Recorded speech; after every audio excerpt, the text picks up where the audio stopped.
My name's Melissa, and my husband Rocky and I run a small family business up in Maine called Wooden Wonders,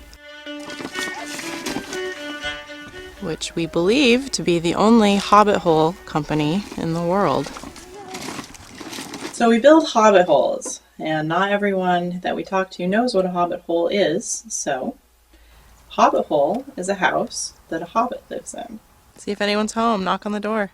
And a hobbit is a character from The Lord of the Rings, and also from the book The Hobbit, which have become much more popular in recent years because of the movies about them. And so we build houses that are designed after the concept of the hobbit hole. We build hobbit holes for all uses. For work or play, we like to say. We make hobbit holes for chickens. We build hobbit hole chicken coops. We've got some windows here that open for ventilation. And here is the nest box for this coop. Oh, look! We make hobbit hole sheds and hobbit hole playhouses. Richard, where are you? And this hobbit hole here is a hobbit hole cottage. They all have a round dome-shaped front and a round front door, as you'll see behind me. And in the books, they're built underground, and we build underground hobbit holes too, but most of the ones we build are not. It's a lot more expensive to build them underground, and it's not as practical for things like windows. We didn't set out to start a hobbit hole business, believe it or not. We started out to do a playhouse business.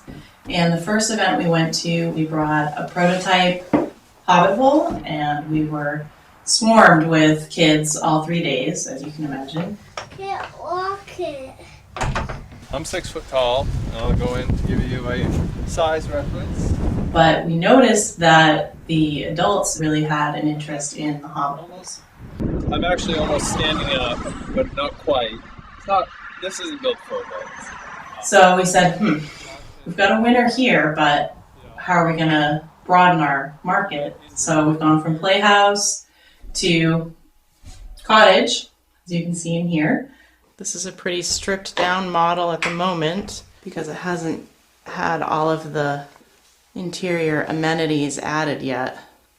Like there's a kitchenette that will be going over on this side, but it has been wired with electricity for some lights and electrical outlets. We do sheds and chicken coops now as well. This hobbit hole is designed to be used primarily as a garden shed, but I can also configure the same size to be used for virtually anything you would want to use it for. My husband and I are both fans of The Lord of the Rings and The Hobbit, definitely. And my husband Rocky just has a really great imagination and a lot of carpentry skills.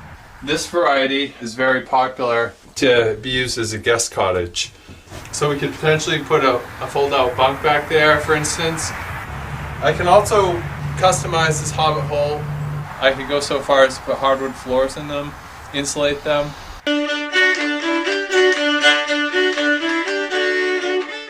Whenever anyone reads a book, they have an image in their mind's eye of how an author is painting the picture of a particular scene or structure. And so this is our interpretation. It's kind of a intersection of practicality, of what you can practically build, and that imaginary aspect of what the mind's eye created, and applying that to what can be made into an actual structure. Today we're going to take a tour of a 9x9 hobbit hole guest cottage that we just installed for a customer here. And we've got a futon installed in here, so this makes a nice little guest house space. The fun part for Rocky in designing and then building these structures is applying that creativity and problem solving to put something together that's beautiful and functional and really appealing to people. And then, from a business perspective, it has to be at a price that people find attractive. This one has a cedar shingle face and pine siding.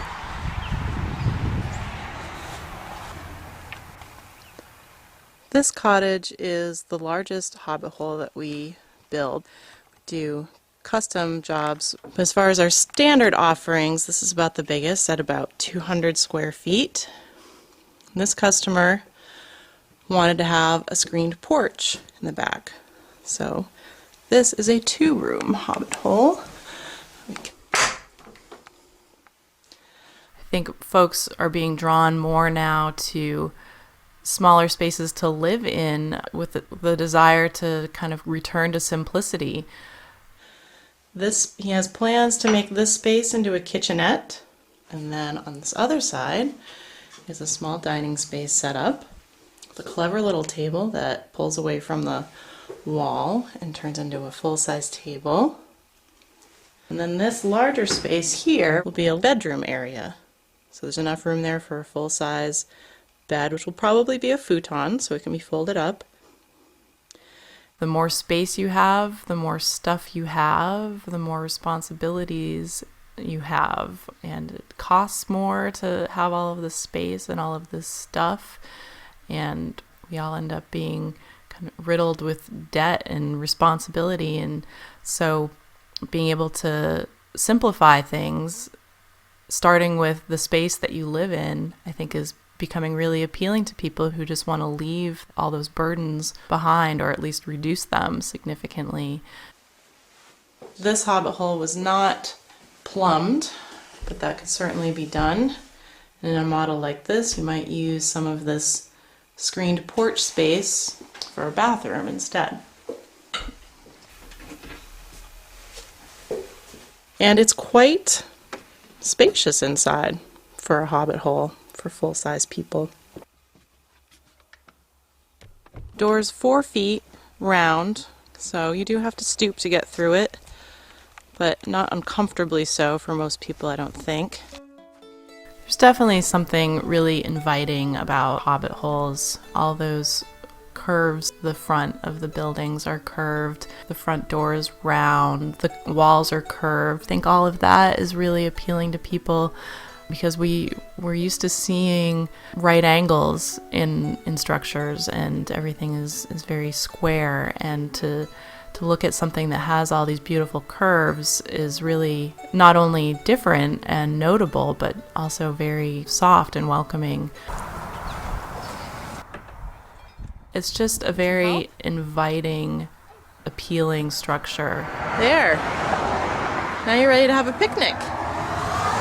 Oh, can you spread it out? We all remember when we were kids really liking to create forts out of blankets thrown over tables or with bunk beds, and just liking to create those small spaces to kind of crawl into and feel enclosed and kind of almost hugged or enveloped within. And I think that that's part of the appeal of our hobbit holes. Is it's a nice enclosed structure to go inside and feel safe and curl up and read a book, or kind of reminds us of that feeling of safety when we were kids. Do you see any chickens? Are they going buck, buck, buck, buck, buck, buck, buck?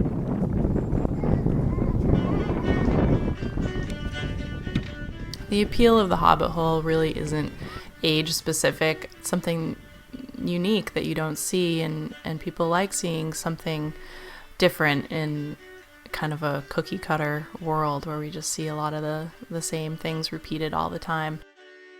Adults are just as drawn to these structures as kids because, adults hopefully haven't lost their playfulness. The floor space is approximately 9 feet by 7 feet deep. The fact that the structure has a lot of elements that you don't normally see, the curved walls, it's really appealing. It's challenging. There are reasons why the structures that you see all have square angles, but what you sacrifice a little bit maybe in functionality, you gain in that aesthetic appeal of those gentle curves and just that feeling of being inside, kind of an embrace of a building is nice. think the lifestyle of the Hobbit, if you're familiar with the story, is very iconic. You know, hobbits live very simple lives in beautiful surroundings. All right, enough of me. You can. Very kind of idyllic Take another look at the rural lighthouse. existence, and it's something that maybe not everyone would choose for a lifestyle, but they like the idea of it at least. And I think that the Hobbit Hole embodies that idyllic lifestyle that maybe we would at least like to try on. Maybe we're not ready to embrace it completely, but we'd like to try it on. And so a hobbit hole in your landscape could, give you that opportunity to kind of escape from the craziness of everyday life and just kind of pretend that you live like a hobbit for a little while.